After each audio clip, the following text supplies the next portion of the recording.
think you're coming straight up. Okay, thank you.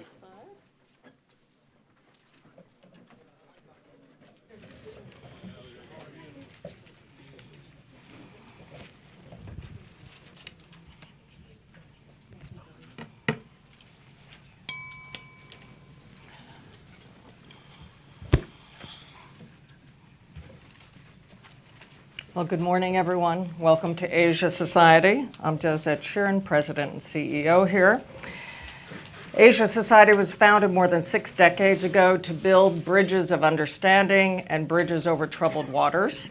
And our topic today is filled with many troubled waters as we discuss the U.S.-Iran relationship, the U.S. Relationship to the Iran nuclear deal, and all the events that have unfolded since July 2015, when that deal was signed with 6 nations in Switzerland, I believe. It's been an eventful couple of days, and we'll talk a little bit about that. The Joint Comprehensive Plan of Action, or the JCPOA, as we know, President Trump announced that the U.S. would withdraw from that on May 8th, so just about a year ago. Our guest today, Dr. Mohammad Javad Zarif, the Foreign Minister of Iran, is no stranger to New York, having been Iran's ambassador to the UN for many years, and no stranger to this agreement as the lead negotiator through most parts of the agreement and the signer in July 2015.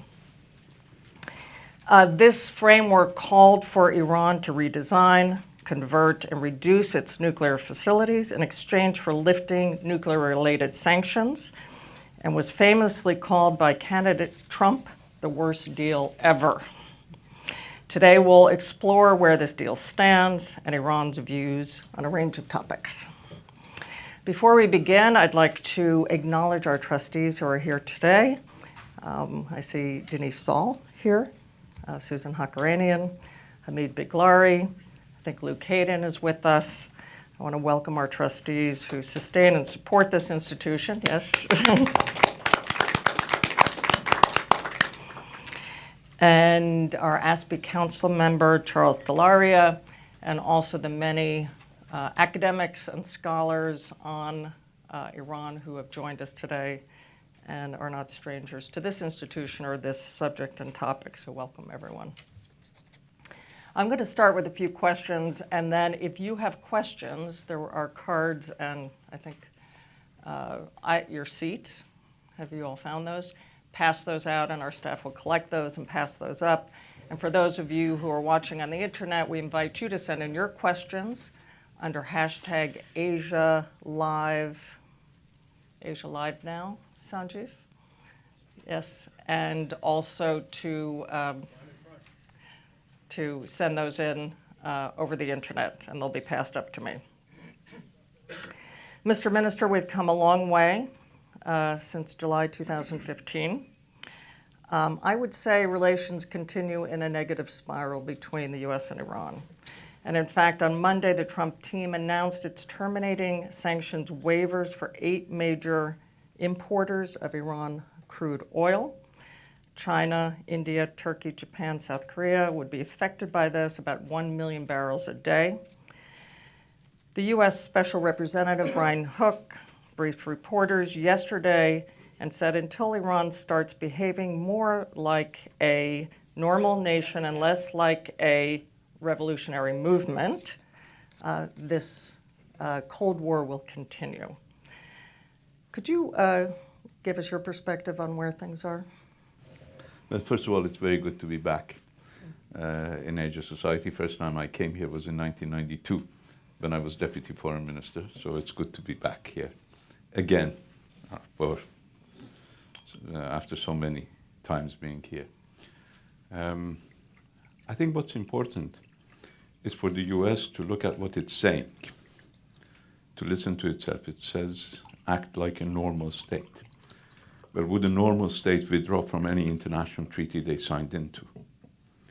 The US has not just withdrawn from JCPOA. They like to justify it by saying that it was an executive agreement that Congress never ratified it, but they have withdrawn from agreements that Congress has ratified.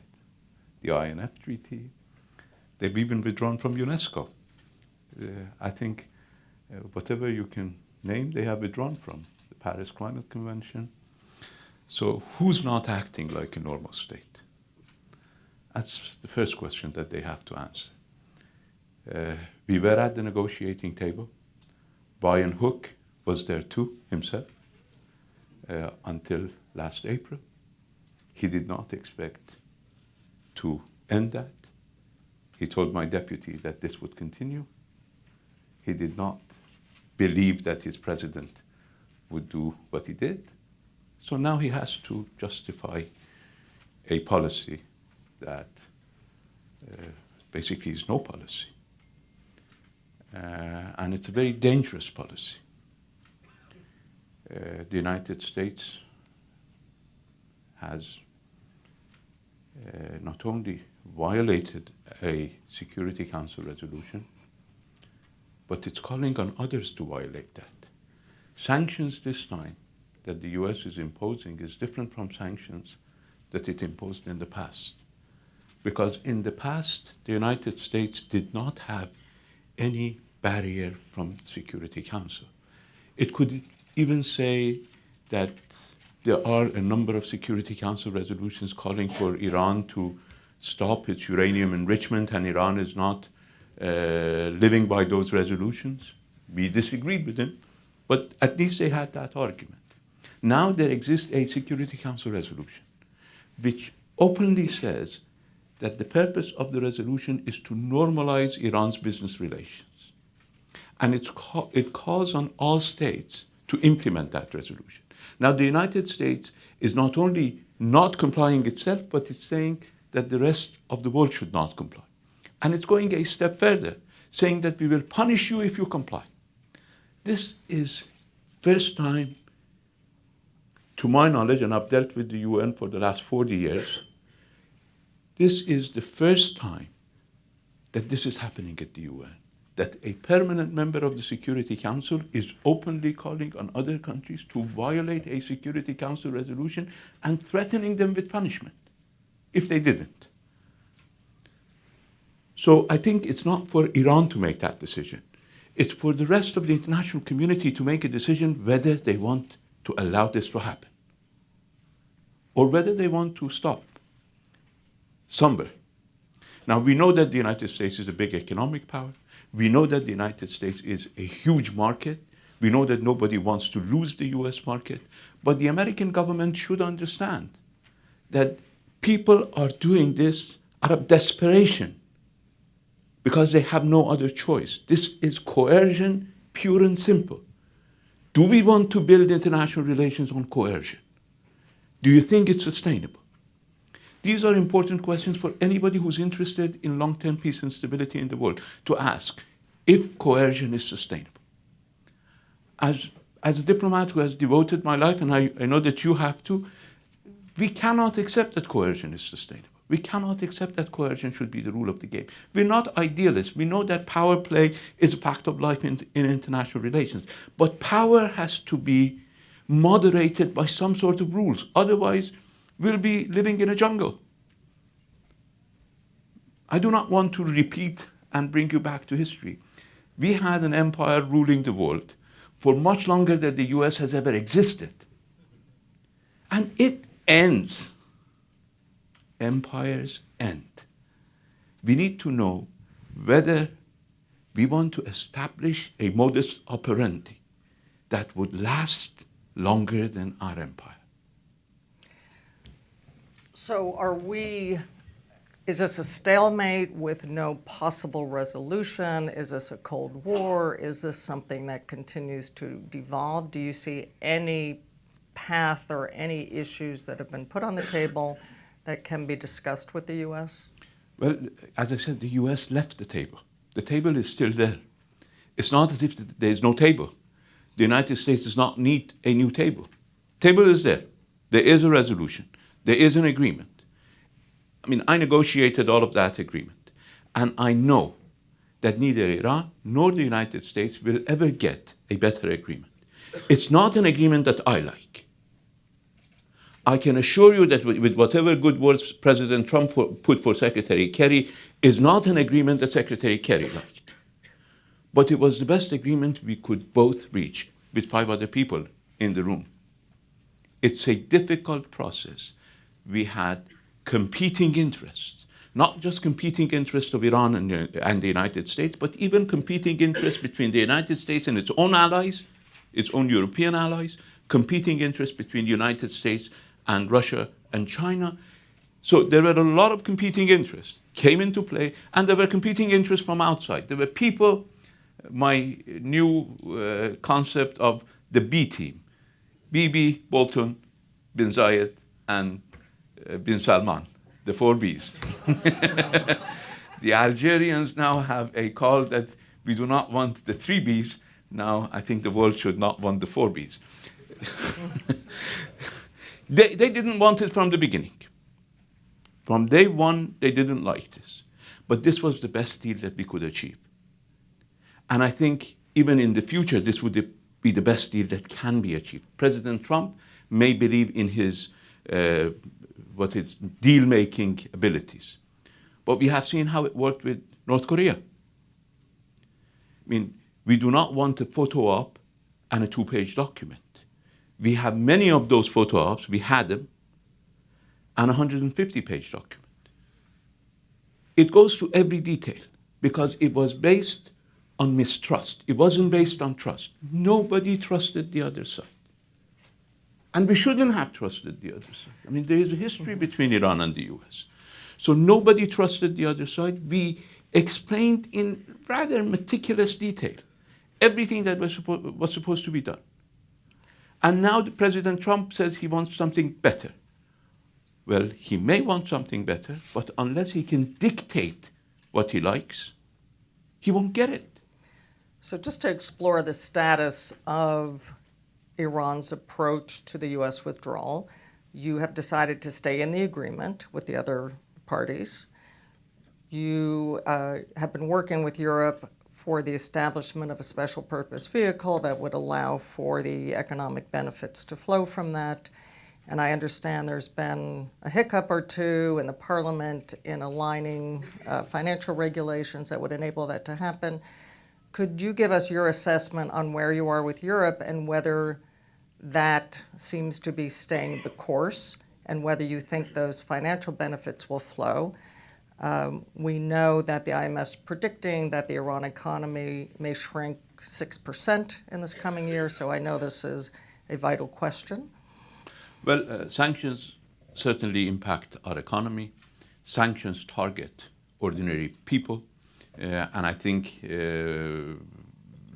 the statements by this administration that they want the benefit of the Iranian people notwithstanding, they are targeting Iranian people. If this administration is interested in the Iranian people, they came out in huge numbers to the streets when we signed the deal. So Iranian people want JCPOA. If the US is true to its slogans that it wants to serve the Iranian people, nobody believes it. But if it's true, then JCPOA is the wish of the Iranian people. So this sanctions will hurt, no doubt about it. But will sanctions change policy? They won't. Never have, never will. Sanctions hurt ordinary people. Problem right now is that Europe made a number of promises last May after President Trump withdrew. Promises to Iran. Promises to Iran that Iran will continue to enjoy the economic benefits of the JCPOA, the economic dividends. It has not been able to implement those promises. Now, this special purpose mechanism, or as it's now called, INSTEX, Instrument to Support Trade Exchange, is a prerequisite for those promises. It's not even those promises themselves. Prerequisite for those promises, and it's been a year in the making. Now, the official counter counterpart for that mechanism was an Iranian mechanism. And that mechanism involves basically buying and selling without exchanging money. Not a barter system, but an advanced barter system. That is, those who purchase from Iran will pay to those who are selling to Iran, rather than to their own Iranian counterparts. And the same would happen in Iran.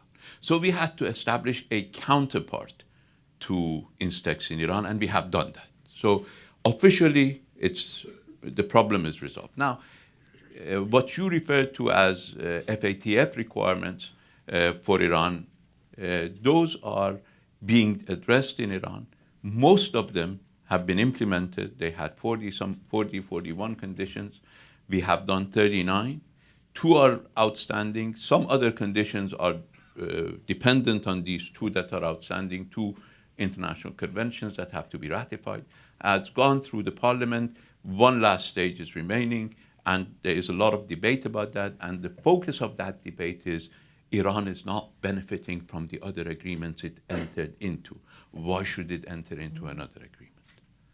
This is the focus of the debate. There is nothing that we need to hide in our economic interactions, in our financial interactions. The question that is being asked is, why should we join another international agreement while we haven't benefited from the previous ones that we had joined? And this is a very difficult question even for me as a proponent of joining those agreements, because I believe those are in our interest. We are in the forefront of fighting terrorism. We have fought Daesh. Yesterday, the government of Iraq invited 300 Iranian families who have lost their loved ones in fighting Daesh in Iraq. Has the United States received an invitation for a single family fighting, or your allies in the region, Israel, Saudi Arabia, Emirates, people who this administration is proud of? Have they fought Daesh? We were the only country that was fighting along with the Iraqis and the Syrians, and we have been in the forefront of fighting terrorism. So we have nothing against the Convention on Terrorism Financing or the Anti-Money Laundering Convention. The problem is they're saying that you're not benefiting from international conventions. We did not benefit from JCPOA. We did not benefit from NPT. We did not benefit from other conventions in which we were an active member. You see, 14 IAEA reports.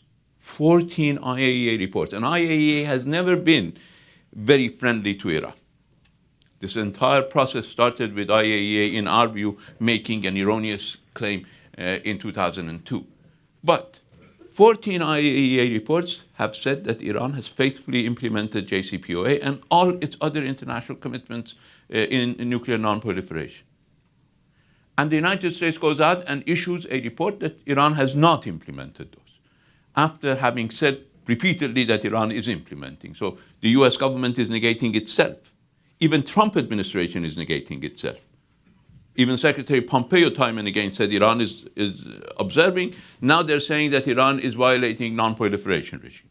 Well, that's the problem. The problem is the Iranian people cannot determine whether being a member of these international agreements is worthy of the procedures we have to go through, commitments that we need to make. One-sided commitments are very difficult to make. Let me ask you this. One of the things that has characterized the U.S.-China trade tensions is a deliberate effort to de-escalate the language around it and to try to quietly see if there's pathways forward on issues. This has not characterized the U.S.-Iran relation. I mentioned a few quotes on the U.S. side. Just today, the news is filled with a couple of quotes on the Iran side, accusing President Trump of Nazi-like behavior, the U.S. of economic terrorism, and again, threats to close the Straits of Hormuz over this last effort to try to put pressure on blocking the oil exports. Are these just words, or it's affected markets, this idea that the Strait may be affected by this? What do these mean? How does the world read this kind of escalating language? Well, I think there's cause to be concerned. I think, I doubt that President Trump wants conflict. He ran on a campaign promise. And it seems to me that he's very careful to at least try to implement his campaign promises. He ran on a campaign promise not to waste another $7 trillion in our region in order to make the situation only worse. So I guess he wants to stick to that commitment.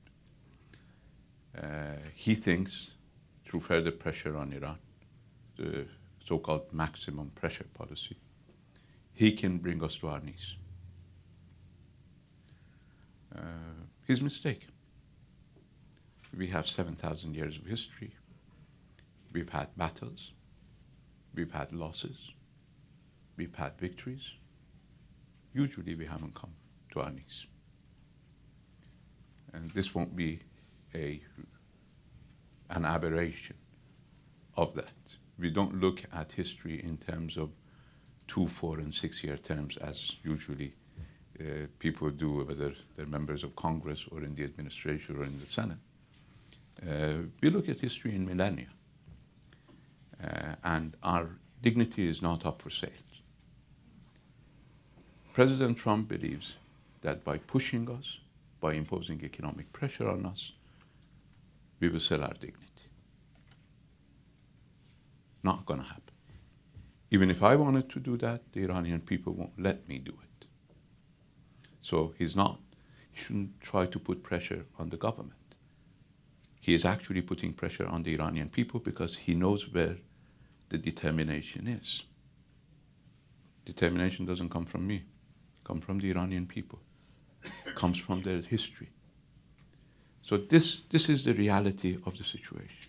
President Trump believes putting pressure, bullying, will bring us to the negotiating table so that he can make that ideal deal that he has in mind. And I don't know what that ideal deal is. I mean, if he wants us to call JCPOA, the Joint Comprehensive Program of Action, JCAP, that is easier to pronounce, Joint Comprehensive Action Program, then he's welcome to do it. As he did with NAFTA, basically. I mean, maybe it's easier. We should have called it JCAP to begin with.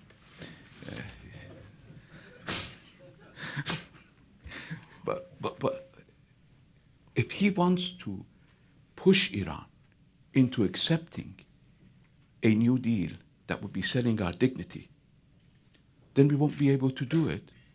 And then plan B of the B team will come into play. I believe the B team does not have the same plan as President Trump does.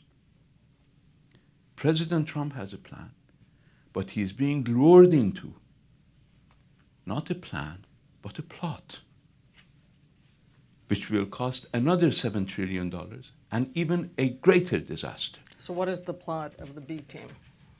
Plot is to push Iran into taking action and then use that, or even to... But Iraq used that in the 80s, right? Tried to provoke Iran into closing the strait, and Iran didn't do that. But there have been a few incidents. No, there have been a few incidents, but the point is, Persian Gulf is our lifeline. It's the world's lifeline, 30% of the world's oil. Yeah, but it's our lifeline. And it's called Persian Gulf, and we repeat the word Persian so that people know it's not Gulf of Mexico. People just call it the Gulf because it's easier, and people confuse that it may be the Gulf of Mexico that we're talking about. Some do call it the Arabian Gulf. I mean, they want to revise history. Names in geography. I have a notepad by the King of Saudi Arabia. At that time, he wasn't the king. He says, Riyadh, Persian Gulf. At that time, Saudi Arabia did not exist. Another one says, Kuwait, Persian Gulf. And this is the name. Why are we so childish calling some place? I mean, it's as if I say the Gulf of Oman, on which we have much more coastline than Oman, is called Gulf of Iran. These are historical names. It doesn't have any other connotation other than the fact that the U.S. should know it's not Gulf of Mexico. It's right next to us. So it is our lifeline. It is our lifeline. So stability of Persian Gulf, freedom of navigation in the Persian Gulf, free flow of oil in the Persian Gulf is in our vital national security interest. So do you guarantee that? Yeah, we guarantee it as long as it is in our vital national security interest. If we are prevented from using Persian Gulf, from our national security, for our national security, then why should we guarantee it? So just to be clear, if nations that the U.S. has put pressure on, such as Japan and South Korea, do not purchase the oil, is that considered a action that affects your national interest? We believe that Iran will continue to sell its oil. We will continue to find buyers for our oil.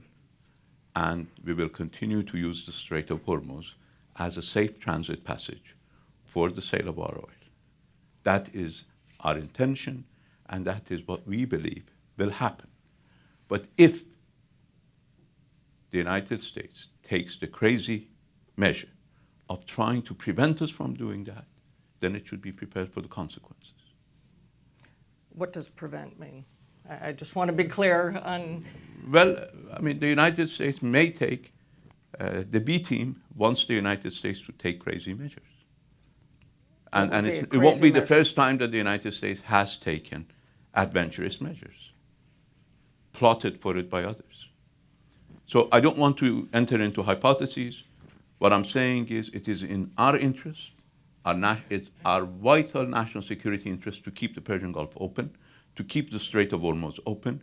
We've done that in the past. We will continue to do it in the future. But the United States should know that when they enter the Strait of Hormuz, they have to talk to those who are protecting the Strait of Hormuz. And that is Iranian Revolutionary Guards.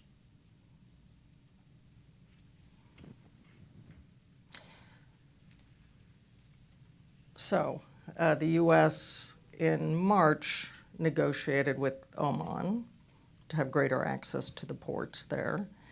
And you're defining that transit through that 21-mile stretch as kind of a red line.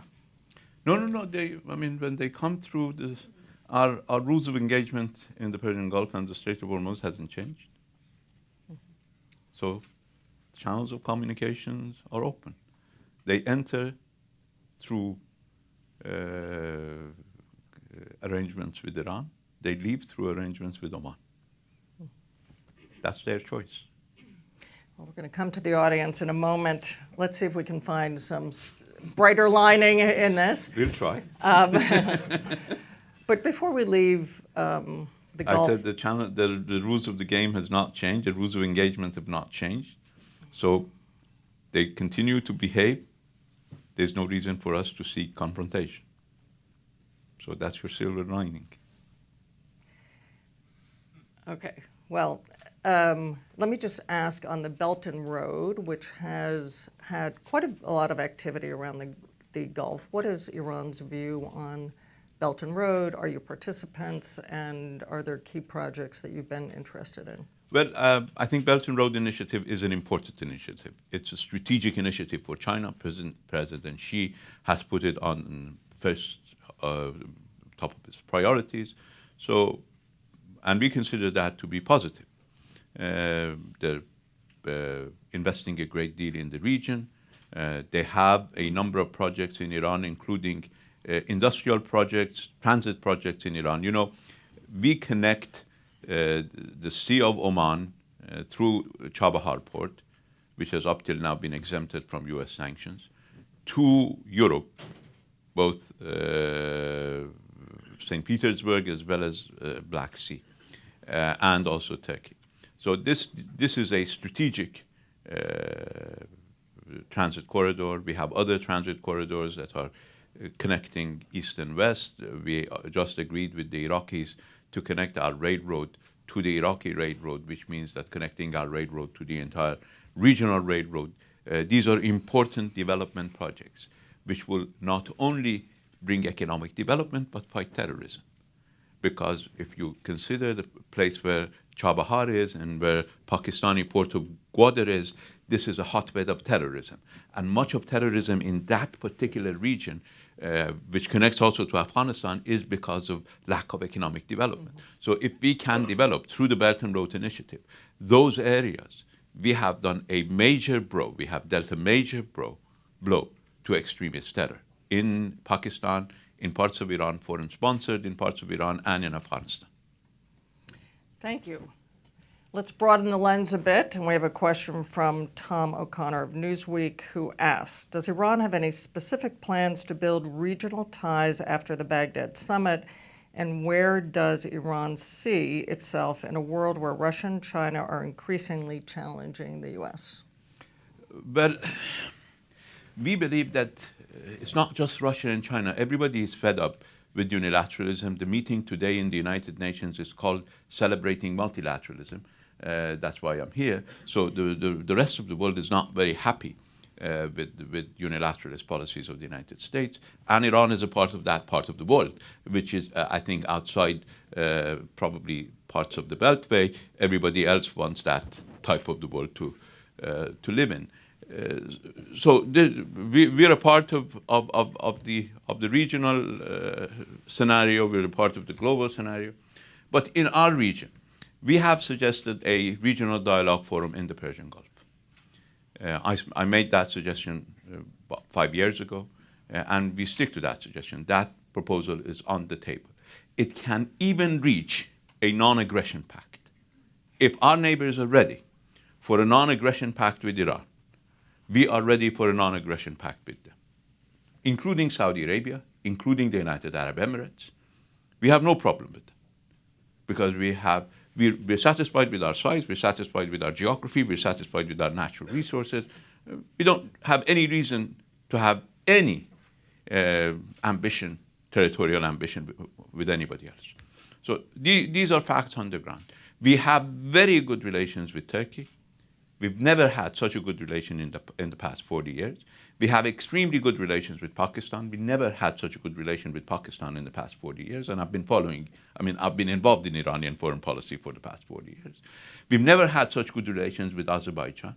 We've never had such good relations with Russia.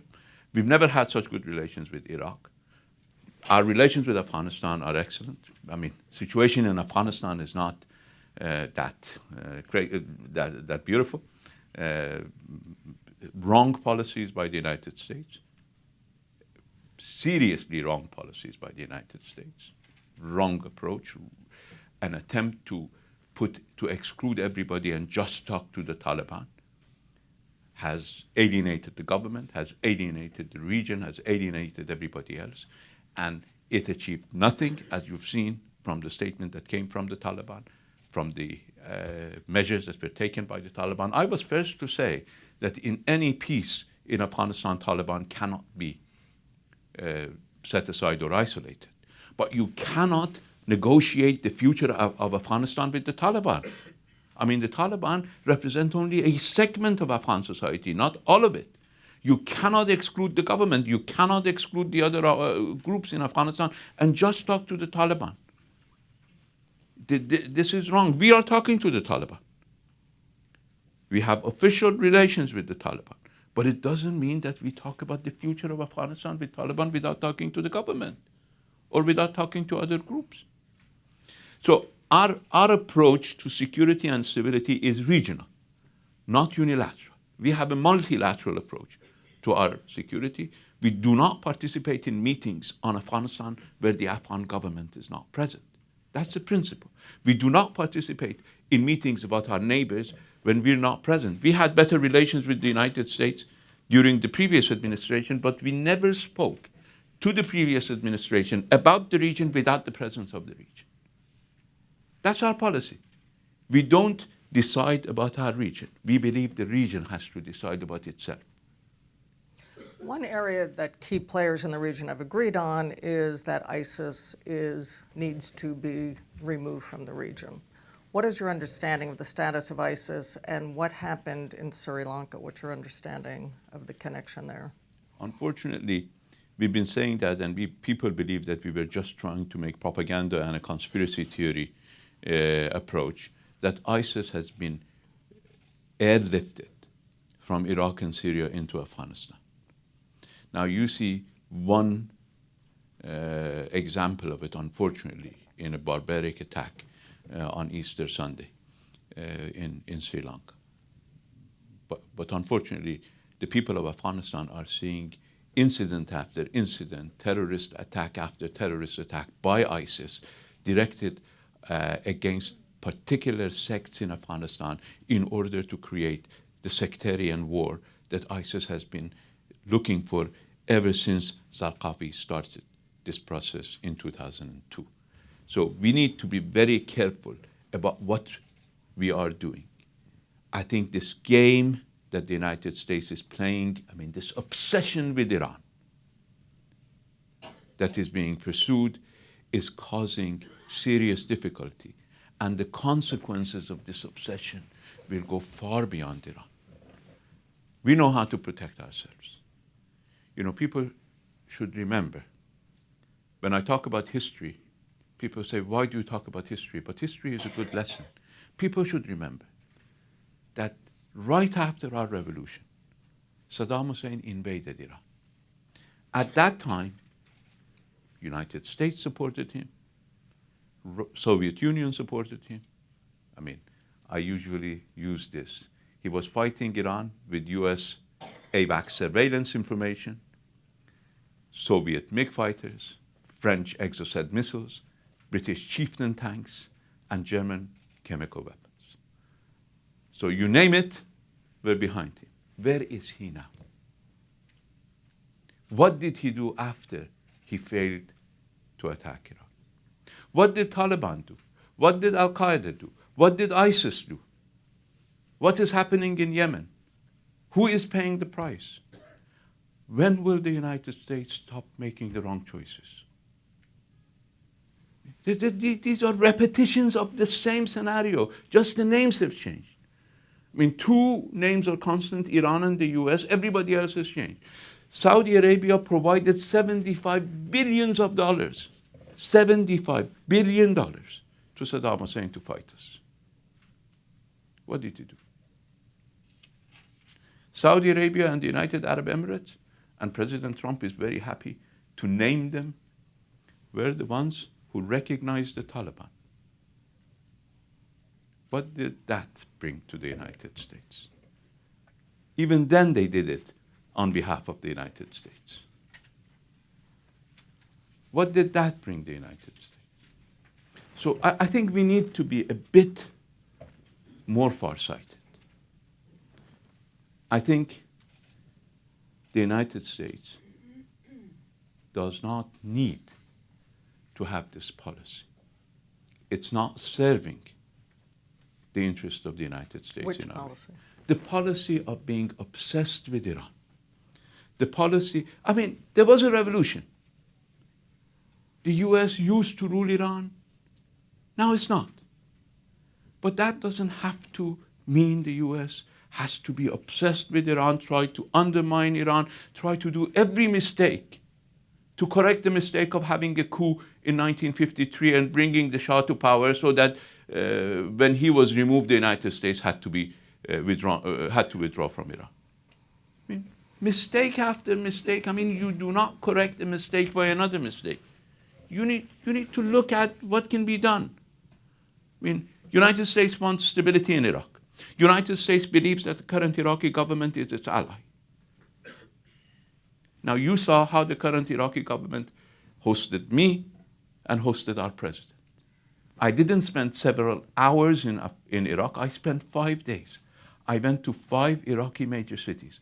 Our president did not stay in Iraq for a few hours, going to a camp to a military base in the dark of night and leaving.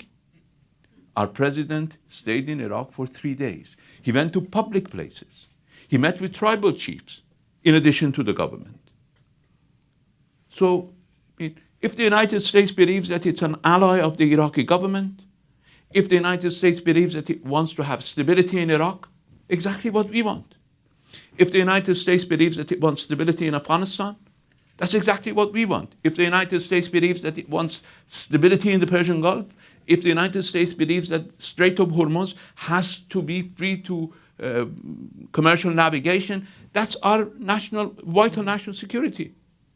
So why is it that they are obsessed with Iran in the interest of the B team?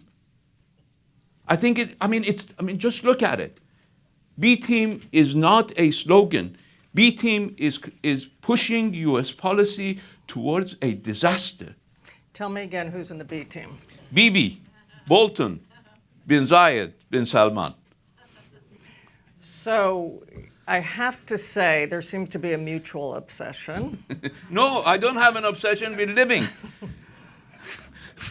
But there are countless speeches in Iran about the axis of evil between the U.S., Israel, Saudi Arabia. What is that about? Well, you see, we do not have a new administration in Iran. The same administration negotiated.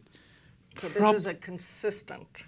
No. Sense. We negotiated a treaty, an agreement with the United States that was called by everybody as a historic achievement. The JCPOA, if you look at the history of the last... more broadly, if we can, just for one More moment. broadly, okay. About this issue of Being bad obsessed. relations between Israel, Saudi Arabia, the U.S., and Iran. It is, you see, the problem. Who supported Saddam Hussein? Who supported Daesh? Who is bombing the people in Yemen? They say Iran is providing weapons to Houthis. We reject that, but let's take that. But we're not bombing Yemen. Our planes are not there. Our pilots are not there. Saudi pilots are there. But why are you blaming us? Let me give you an example from the previous administration. I haven't said this publicly, but this is the first time I'm saying it publicly. Secretary Kerry and I spent 2 days during the most difficult days and the most time-limited days of our negotiations in 2014, when we had to meet an April 1st deadline of Congress before they imposed heavier permanent sanctions. We spent 2 very precious days negotiating how to end the Yemen war. Although I did not negotiate with Secretary of State on any regional issue, but this was something that I believed was going to be a humanitarian catastrophe. So we agreed. I went back to Iran after we finished those negotiations, and I was about to board a plane to Indonesia when John Kerry called me and said, we have an okay from Saudi Arabia to have a ceasefire. I called my deputy because I was boarding the plane, and I told him, if John Kerry calls you, go ahead. Tell the Yemenis, who had promised us that they would observe, to stop the war. Boarded the plane. 8 hours later, I was in Jakarta. Called my deputy, said Secretary Kerry didn't call. Called John Kerry. He said, unfortunately, Saudis reneged. Fine. This is April 2014, just when the war started in Yemen. April 2015, sorry. Now Yemen is into its 4th year. What did they say? They said, we'll beat these guys within 3-4 weeks. So now it's 3 years and some, and the war is continuing. But my point is, the following day, President Obama had a press conference. He accused Iran of waging war in Yemen. He said, yesterday, your allies reneged. Why are you accusing Iran? We wanted peace. At that time, it wasn't the B team. So I'm not obsessed with the B team. The B team is operating today. It's an obsession on the part of the United States to contain Iran, to take action against Iran. It doesn't work. It started with the revolution. It has continued. It started in 1953. People like to start history at a certain point. So let's start at the point that we agree with. 53. You want to start with 53? We'll start at 53. You want to start with the revolution? We start with the revolution. You want to start with the nuclear negotiations? We start with the nuclear negotiations.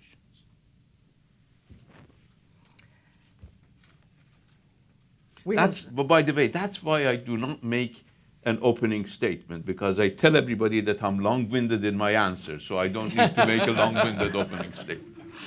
Well, you're known as the patient diplomat, and you've been very patient up here right now.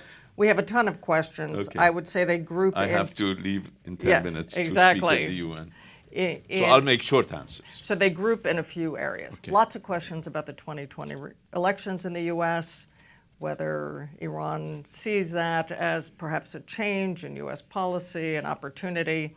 Let me just make one small comment. I don't interfere in the internal affairs of the U.S., but believe me, we have not invested in a 2020 democratic victory. Some people believe that we are looking for a democratic victory. Democratic governments have been as hostile to Iran as Republican governments. We're not investing in anybody. It's not waiting for a Democrat to go to the White House. It's just waiting for the White House to become rational with a Republican or a Democrat. How long do you think you will have to wait? you vote. I don't. So the famed Edith letter, wherever you are, from the Associated Press asked, do you see the increased pressure from the U.S. aimed at regime change or at talks? Depending on whose aim. President Trump's aim is to bring us to our knees to talk. B team wants regime change at the very least. They want disintegration of Iran as their objective. How do you see President Trump? That's interesting. I mean, I think many see him as someone who wants to get to a deal on these key issues. Do you? I think he does, but I think he's going the wrong way. Iranians do not, I mean, I've said it even when I was ambassador here, we're allergic to pressure. Don't put pressure on it. Try the language of respect. I'm not talking to you, I'm talking to the government. It won't kill you. Believe me. President Rouhani said today, according to Adam via email, that Iran is ready to return to negotiations if the U.S. lifts pressure from Iran.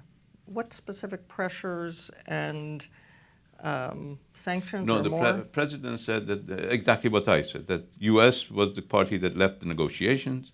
Negotiation table is there. The United States will have to make up its mind whether it wants to obey international agreements, whether it wants to live up to its commitments, or whether it wants to put pressure. I mean, pressure policy won't reach a conclusion, at least a positive conclusion. We have a question that goes from the unprecedented floods.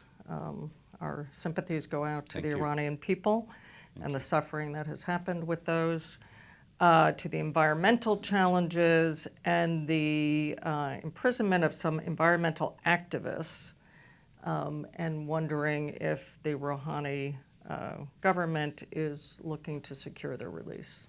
Well, let me first of all say that we are grateful to the sympathies of the American people and people of the world on the flood situation.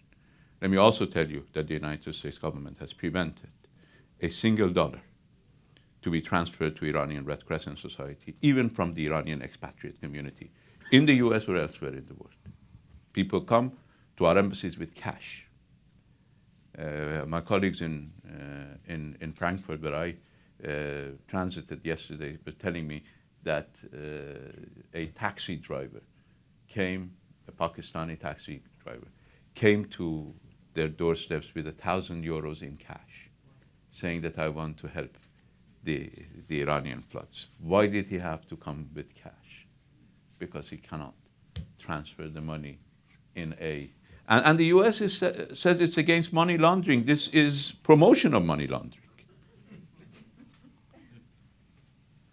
So this shows you the extent of hostility.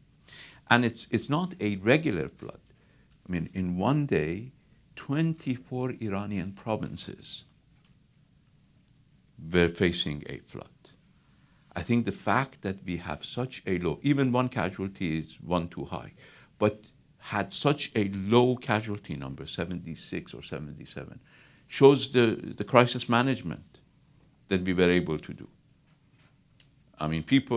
Secretary Pompeo they gave him these nonsense notes and he repeats them, accused us of mismanagement. What mismanagement? Look at Katrina. What are you talking about, mismanagement? Now, on environmentalists, you see, Secretary Pompeo, day before yesterday, said in a meeting with Iranians that if he is plotting a coup in Iran, he wouldn't tell them. He didn't deny. The Iranians asked him, are you plotting a coup in Iran? He said, if I were plotting a coup, I wouldn't tell you. It's on the record. Now, somebody has to plot this coup. Our intelligence and our courts believe that the number of prisoners that they have imprisoned on espionage charges are responsible. I have no way of knowing. I have no way of saying that they're right. I have no way of saying that they're wrong. Not my job. And this is not just trying to evade responsibility. It's not my job. I have enough headache trying to avoid a war and trying to help our people fight hunger that the United States wants to bring upon them. But I can involve myself on these issues as a foreign minister, other than on humanitarian grounds, which I've always been involved, and people know that, when there is a possibility of an exchange. Because we have a separate judiciary, and the judiciary says that they have committed offenses, espionage, whatever. I may not agree with that, but that's not my job. My job is to try to arrange for a deal, an exchange.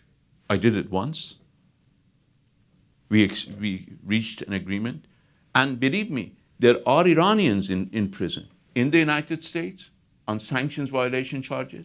In Europe, there is an Iranian with a heart condition in a European jail waiting for extradition to the United States, whose charge is to try to buy spare parts for airplanes, not fighter jets, civilian airplanes, so that people could fly safely. That's his charge.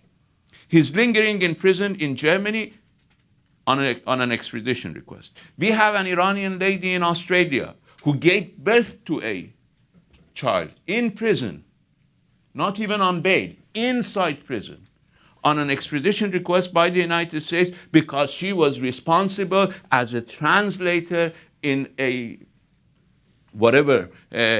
purchase of some transmission equipment for Iranian broadcasting company. That's her charge. She's been lingering in an Australian jail for the past 3 years. Now, we hear about Nazanin Zaghari and her child, and I feel sorry for them, and I have done my best to help, but nobody talks about this lady in Australia who gave birth to a child in prison, whose child is growing up outside prison with his mother in prison. So, what can I do as a foreign minister? And I put this offer on the table publicly now. exchange them. All these people that are in prison, inside the United States, on extradition requests from the United States, we believe their charges are phony. The United States believe the charges against these people in Iran are phony. Fine. Let's not discuss that. Let's have an exchange.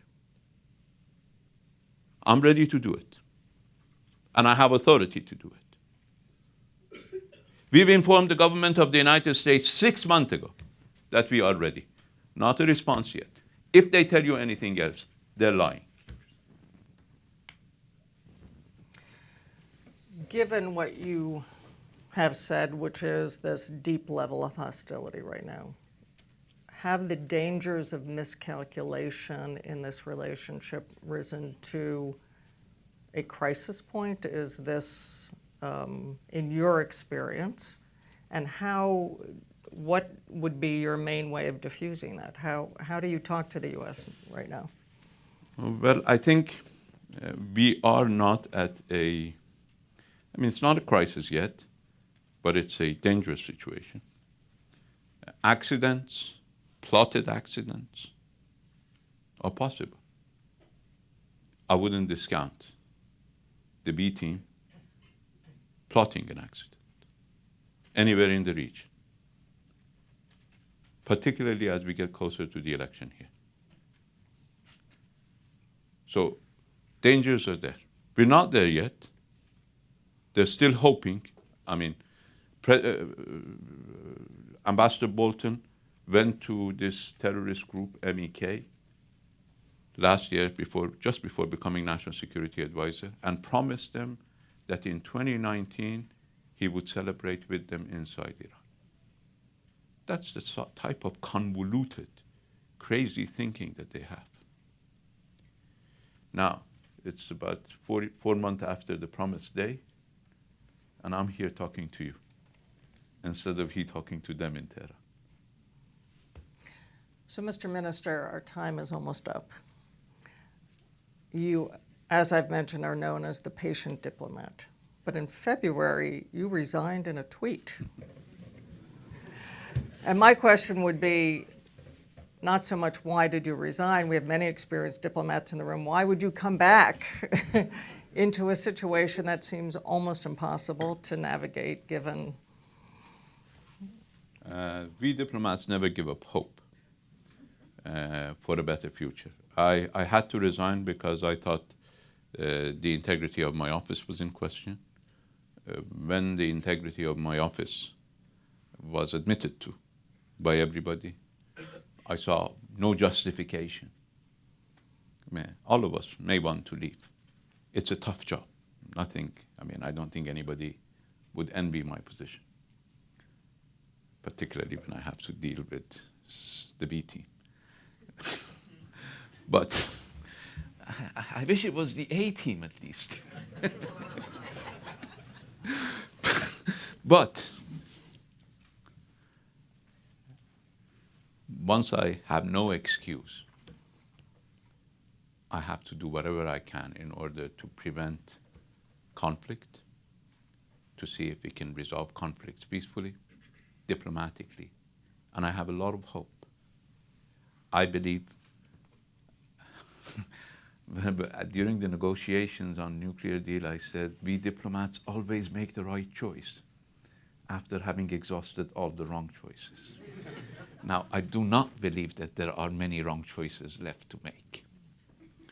So my hope is that after Washington has exhausted all the wrong choices, they may come to the right choice. Let's end on this. Well, I want to thank our audience. Because we had many unanswered questions, including relations with Pakistan and others in the area. We could have spent another hour. I want to thank you, Mr. Minister, for being with us, giving us preciously of your time. And please join me in thanking him for being here with us. Thank you. Thank you very much. Thanks a lot. Thank you.